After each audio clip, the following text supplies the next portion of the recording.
Hey guys, Kev here, and I have an unboxing to do for you. So, this here is, I believe, the Vosteed Bellamy. So, the first time I ever saw this knife was on Jared Neve's channel, Neve's Knives. So, shout out to Jared. Please go check out his channel. He's been working with Vosteed or Deltalith or Dedalith or whatever the company is right now. And he had the prototypes and stuff, and I thought it was interesting. I never really got into it. And then he sent me the Bellamy prototype, and I really liked it.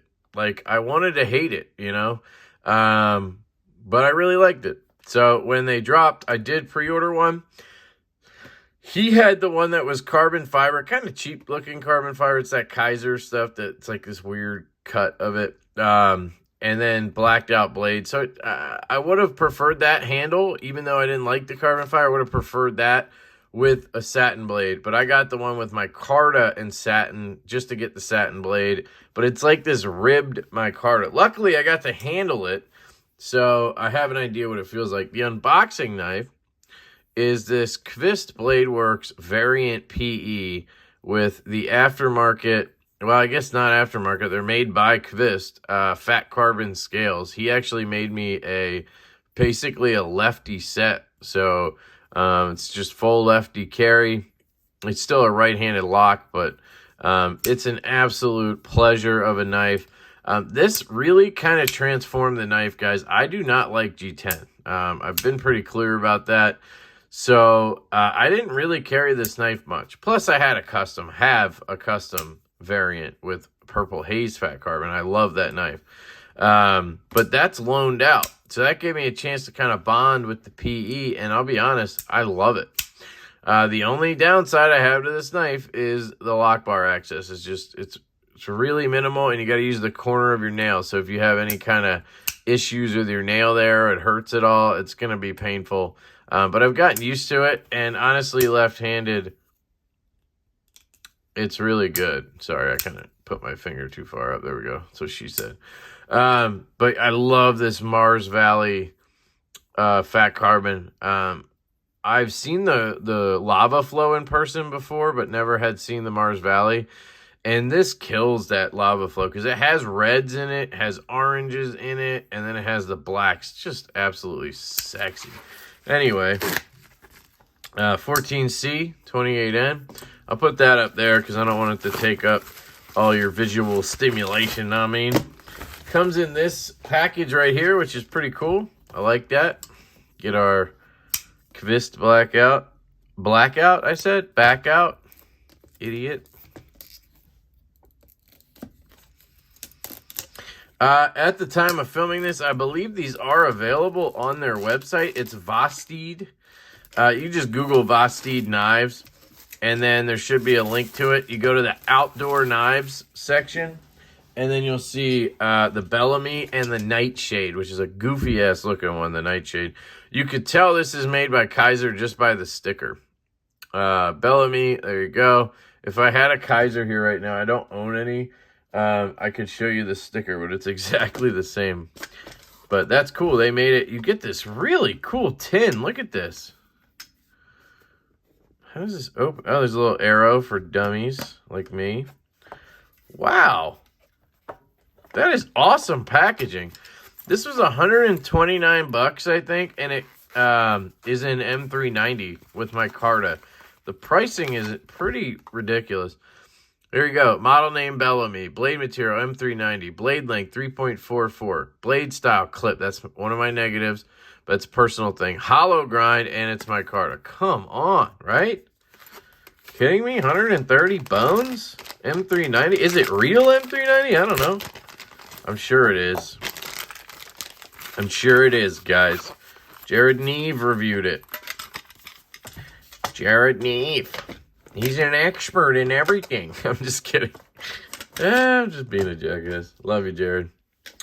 I have nowhere to put you, so I'm going to put you here. Okay, here we go. There she is. I got to handle this micarta. Ooh, centering looks good. I got to handle this micarta because we went and did the collection dive for Lewis, Addicted to Knives. Go check out Addicted to Knives. And he had this knife, the exact one. Let's see if it's T6. Yeah, that's one downside, but it's okay. I'm pretty used to T6 on clips. I try to avoid that whenever possible, but I always have T6s ready, so it's not a big deal. And if it's only the clip, it's not that, much of an issue for me. But when they start doing all the body screws T6, it's kind of annoying, right? This does have the... Ooh, does that seem weird? That seems really weird, right? Is that off? Was it angled like that on the other side? That's got to be wrong, right? Did I fuck that up? There's no... yeah, that was me. There's no, like, slot or anything, so you can kind of set the clip wherever you want, honestly. So I think I'd center it like that. Idiot. There we go. So it does have the 3 clip screw holes, just like some of the Kaisers do. The Kaiser Land, for instance. Oh, you hear that rattle? Lewis told me about this, and I will tell you in a second. So first up, we have some kind of weird thing going on the micarta here. I don't know what that is. Some kind of discoloration. Okay. But here's the clip screws. So you actually get 3. Oh, no, you only get 2. I'm sorry. That top one is a body screw for the standoff. Sorry, never mind. Some of the Kaisers, you can set the clip back deeper if you want. I guess you can't do that here. Oh, yeah, that D10 is on point. We have no stick. Oh, that's what I loved about it when I handled the prototype. Look at that. Perfect action. D10. Oh, just money. You have this top flipper that I hated, but it works. I just didn't like it because the D10, it really is dialed for the flipper and the... Oh. Wow, what is it? Too strong for me? Too strong for old Kev? No, there we go. Just needs to break in a little bit. It's just out of the box. There it is. Oh, my goodness. So you can see why somebody would love this knife, right? There's a little Kaiser rattle going on. Blade play? None. Lock rock? None. It is a hollow grind. It's pretty shallow, but it is a hollow grind. Looks beautiful. Has a stonewash on the blade here. Really like that. Yeah, I'm happy. This micarta is not as grippy as I thought it would be. Trying to get the flick on. I don't know what's going on here. Is it just the detent? Yeah, it's just a good detent. So as that detent wears in, because, as I use it, it's going to get a little bit, I don't want to say weaker, but it's going to break in. You know what I mean? Now, you hear that? That is the stop pin. Actually, I take that back. It's a standoff. This is what Lewis told me. It's actually a standoff, and it doesn't do anything. The stop pin is internal. You see the stop pin up there? You can kind of see it. Right there is a stop pin. It travels with the blade. So that is actually a standoff. It does nothing other than, maybe give you a little rigidity here. But it rattles. And I don't know if I would like that at all. Let me back up here. I don't know if I want to do a disassembly real quick. Just because what Lewis did was he took it out. Again, shout out to Addicted to Knives, guys. Go check out his channel. The centering is so good and everything. I don't know if I want to mess with all of it right now, Is it going to go away? No. So I got to either try to get some grease in there or we got to take it apart. So let's try the grease. We also have a scratch right up on this clip. Look at that. And there's that discoloration. Neither of those things really bother me, to be honest. That rattle would, but that's it. And just so you know, it's not the clip. I'm holding it. There you go. So let's see. What do we have? Maybe we use some like really heavy grease or something. Do I have anything like that? That's the thing. I think the most, like the highest weight oil I have is the heavy from, nano oil, which is 85 weight. So we can try that. I don't know if that's going to be enough, though, because I can't really get it in there, you know what I mean? It's not going to get into the...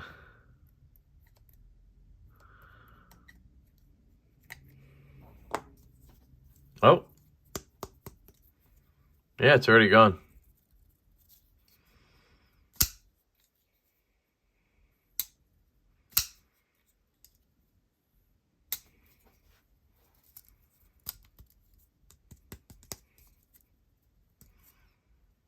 Gone. Perfect. So just leave it like that. And if it comes back in like a day or two, maybe I'll take it apart and mess with it. But I really don't feel like taking a knife apart immediately if it's dialed in. It just seems silly because I'm more likely to fuck it up. I know this by now. I'm more likely to fuck it up than to help it, right? I mean, yeah, you don't want to rattle, but let's take a closer look at the knife. Here's your micarta. I've never had micarta just like this, I don't think. But I like it. It's actually pretty good. I thought it was going to be too rough. It's not. It's got the ridges, obviously, but it's not like ripping at your skin or anything. It's fine. There's your pivot screw. It's got that cool little design on it. Here's your flipper tab, or your front flipper, your back flipper, and your fuller. Those are all your deployment methods. Here's your clip. There's your pivot on the other side. Show side, so to speak. There's your clip. It's a little scratched up. Again, doesn't bother me. It's stone washed. Lanyard slot. Uh-oh. What's that? Are one of these rattling now, too? No, I think we're good. OCD, bro. Here's the blade. Look at that. M390, M-Tray90. There's the Bellamy marking. Nice. Hollow grind. Nice and oiled. Just spine. A little bit of jimping here. Nice blade. Nice edge, I'd say. And then we can look at the spine. There. You can remove this stand up. That's what Lewis did. He just took it out, put the knife back together, and I handled it. It was fine. It's not doing anything. Look. Blade's not resting on it or anything. So it's really just there for maybe rigidity for this part. But I think it works fine without it if you don't want. But I would, if I took it apart, I'd probably just put either like heavy grease on either side before putting it in.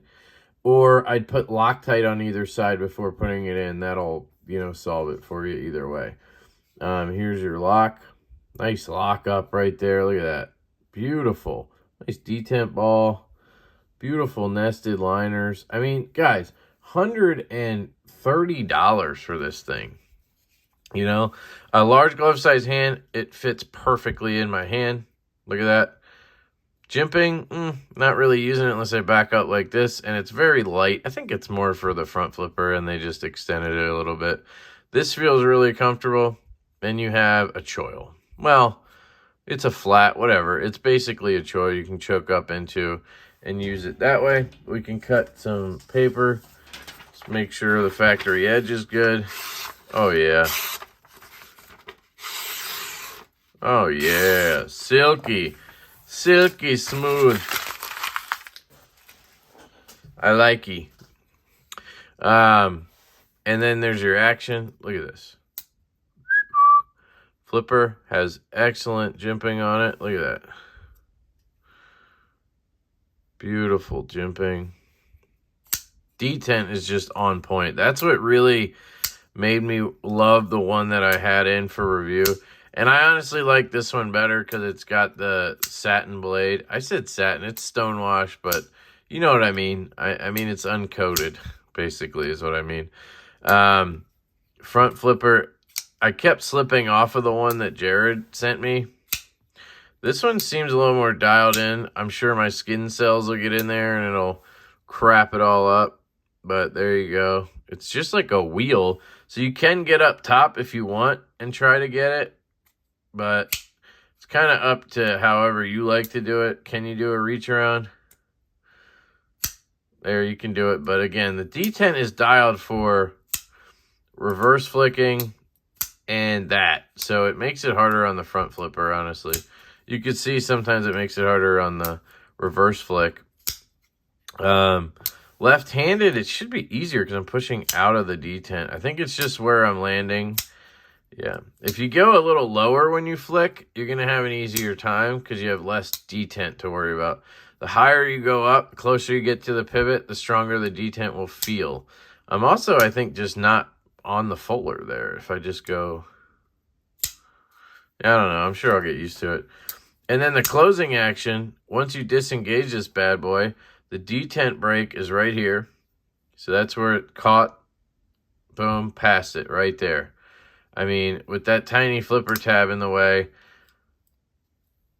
past it almost immediately. You're not going to get stuck unless you put your finger all the way up here when you disengage. And even then, past it. So, good to go there.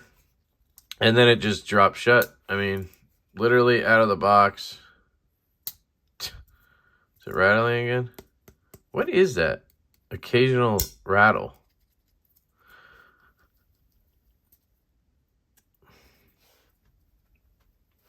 I don't know. It seems like it's something down on this end. I don't know if those standoffs. Oh, look. That one's not screwed in either, I don't think. Let's take that oil again. Let's just see what happens here. Put a little around that, too. I wasn't trying to put it up on the standoff, but I did.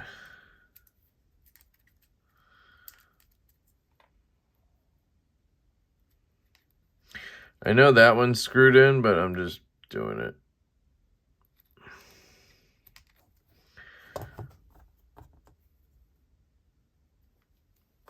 We got a lot of nano oil on this bad boy. Yeah, I should be careful slamming this onto my hand like that, shouldn't I? Yeah, I think we're good. So that took away a lot of that Kaiser rattle I was feeling. So I think it was more related to those standoffs than it was to the rattle. Because these are relatively thick scales, right? And you have, I don't know how thick the liners are. That's where you get the rattle, is when the liners are super thin. You know, the blade smacks in and then those thin liners kind of rattle a little bit. At least that's what I think. But yeah, this thing's awesome. I'm actually super stoked about it. I told Backpack B that I might sell him mine once I get it, but I don't know. This might be one of those sort of budgety knives that I keep around, you know. It's not in the same league as, say, the Kunwu Tao here, which is similar. You know, they both have front flipper, back flipper going on. They both have M390 deep carry clips that are reversible, right? Both made in China, both around, I paid $134 for this, $130 for this. Difference is this is titanium with a little bit of Timascus on multi-row bearings with a satin finish on that M390. It's a frame lock. So you get a little more quality. Sorry, man, right-handed sometimes on the frame locks. You get a little more quality there on that one. Where this one's micarta, an M390 with a steel liner lock. But $130 regardless. Both of these are incredible for that price. Now, these retail are $185, so that's kind of where you see that $60 go or whatever. Pre-order price was $135, so I think this is a hell of a deal, hell of a steal. I think it's one that you should pick up, honestly. I'll check with Jared and see if he has some kind of a link to get commission or something on sales, and if he does, I will put it in the description because he totally deserves the commission on that. He's the one who sold me on it. Like, he repeatedly told me, dude, I think you would like it. And I was like, dude, I don't think I would. And then he just sent it to me, like, blindly, and I fucking loved it. So, you know, that's just how it goes sometimes. And your friends know you, you know. So, shout out to Jared, but shout out to Vosteed or Delta Lith or whoever made this. I know Vosteed's name's on it. I just know it used to be Delta Lith or Dedalith or something. I guess they sold the model. I don't know what happened. Doesn't matter. You can buy this at Vosteed Knives. So check it out. This is the Bellamy. I think I've taken enough of your guys' time. I will do a full review probably on this guy because it is a little different than the one I handle. Well, maybe I won't. I don't know. We'll see. Maybe like a long-term review, or I don't know. We'll see what happens. But it's totally, for the price, it's I mean, it's a home run. I mean, you get drop shut, like excellent drop shut action with no play, no rock. You get a sick hollow grind. You get a perfect detent. You get all that for the price, right? You get M390, and you know, you get a clip point, which isn't for me the most useful, but that's kind of the only downside I'm seeing to it. And they do have one other knife called the Nightshade, so check that out too. I love you guys. Let me know what you think in the comments. Did you get one? Are you gonna get one? Is there a reason you don't want to get one? Did yours have the rattle just like ours? Yeah. And I love you guys. I hope you have an absolutely fantastic day, and I will catch you later.